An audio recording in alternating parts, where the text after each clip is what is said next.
So one of the things I think we need to start speaking about is the inherent contradiction or the inherent difficulty within NFTs. A creator wants to be able to sell an NFT for, let's say, $1,000. The buyer wants to be able to get $1,000 worth of value out of that NFT and then be able to sell it to somebody else.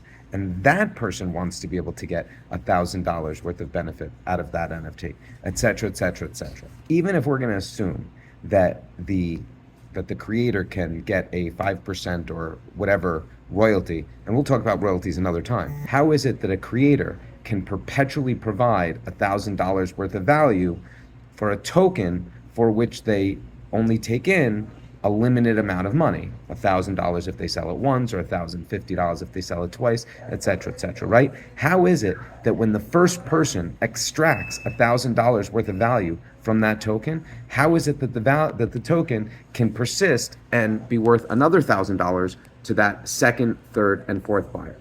And the answer is that NFTs are not products. At least if we want them to be successful, they're programs.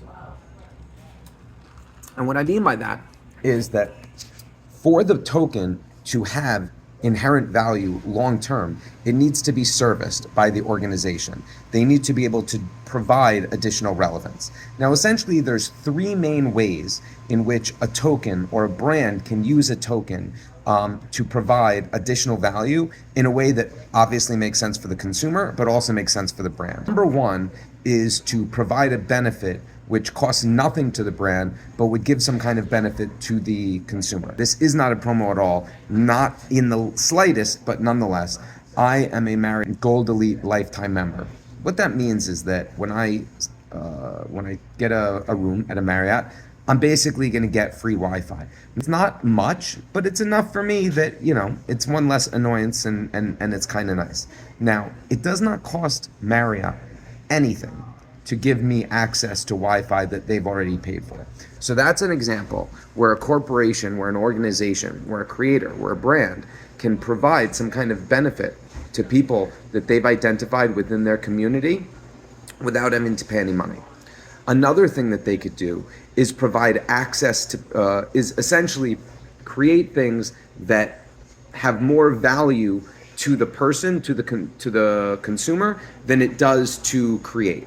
So let's say you wanted to provide additional value to certain people within your community that were identified by a token, right? So one of the things that Gary Vaynerchuk does is that he records most of the interactions that he has and most of the things that he does within a day. Now, what that does essentially is it increases the ROI of that interaction, right? It may not be financially viable, or it may not make a whole lot of financial success in the short term for Gary Vaynerchuk or Luca or lots of different people to spend 30 to 45 minutes having a conversation either with a small group or even one-on-one. However, if that conversation has valuable information that's recorded, or even if the existence of that kind of interaction and opportunity is known, that's something that will create additional value and interest within the community, potentially. The third thing that you can do is you can brand the actual items, you can brand the actual tokens.